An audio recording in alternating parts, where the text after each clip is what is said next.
Saudara, perayaan Natal oleh umat Kristiani diharapkan dapat membuat setiap pribadi lebih peduli. Tak hanya itu, dengan semangat Natal, umat Kristiani juga jadi pembawa damai di tengah kondisi apapun. Berikut pesan Natal dari Uskup Keuskupan Agung Kardinal Ignatius Suharyo. Kita berbicara soal bagaimana mengkorelasikan, tadi karena Bapak sudah menyinggung soal berkorelasi ini, mengkorelasikan value yang terkandung di dalam Natal dalam kehidupan berbangsa dan bernegara. Apalagi, Bapak Kardinal, kita menjelang pemilu 2024. Saya selalu tertarik oleh 3 kata dalam bahasa Indonesia yang akar katanya sama. Khalik, pencipta, makhluk, ciptaan, akhlak. Ini 3 kata yang berhubungan. Akar katanya sama. Tetapi sebetulnya bukan hanya akar kata yang sama. Rangkaian itu ingin menunjukkan orang yang hidup sungguh-sungguh itu harus seperti apa. Sebagai makhluk, dia mesti bersembah sujud kepada Sang Khalik. Kan? Apa sembah sujud saja cukup? Tidak, ada kata kedua yang dalam bahasa Indonesia sangat bagus juga. Bersembah bakti. Sujud itu kan berdoa, ibadah, ziarah, dan sebagainya. Kalau bersembah bakti itu sembah sujud saya kepada Tuhan kita wujudkan di dalam bakti kita kepada sesama. Nah, bakti ini mesti didasarkan pada akhlak mulia. Kalau akhlak pasti mulia. Betul. Kalau tidak berakhlak itu artinya tidak mulia kan. Jadi manusia yang mencerminkan kemuliaan Tuhan adalah pribadi yang sadar bahwa dia adalah makhluk di hadapan Allah dan membangun akhlak mulia dalam rangka sembah bakti kepada Tuhan.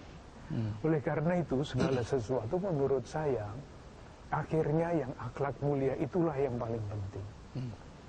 Karena setiap perbuatan baik pasti akarnya adalah akhlak yang mulia itu. Kalau orang tidak berakhlak itu dia bisa buat apapun yang tidak mulia. Tetapi ketika manusia, menurut 3 kata itu, sebagai makhluk di hadapan Sang Khalik, semestinya berakhlak mulia. Kalau dia tidak berakhlak mulia, kan banyak contohnya ya, itu berarti sebetulnya dia tidak sadar bahwa dirinya adalah makhluk.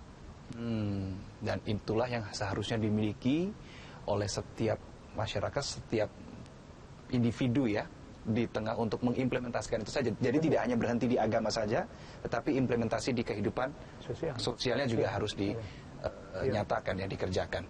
Dan itu dirumuskan dengan sangat bagus di dalam pendahuluan Undang-Undang Dasar 45 kan? Alinea kedua.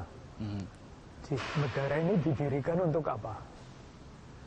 3 di antaranya. 1, untuk melindungi seluruh warga negara Indonesia dimanapun dia berada. Melindungi, tidak memperbudak. Kalau melindungi itu pasti dengan akhlak mulia. Kalau memperbudak itu pasti tidak dengan akhlak mulia ya. Yang kedua, untuk kebaikan bersama, kebaikan umum, yaitu kesejahteraan sosial bagi seluruh rakyat Indonesia. Kalau seorang berakhlak mulia dalam jabatan dan peran apapun, dia akan berpikir bagaimana caranya cita-cita negara didirikan ini menjadi kenyataan.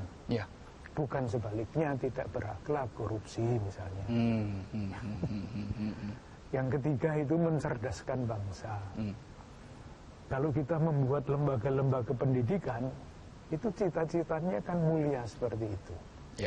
Baik. Tetapi di Indonesia ini kesempatan untuk memperoleh pendidikan sudah merata atau belum?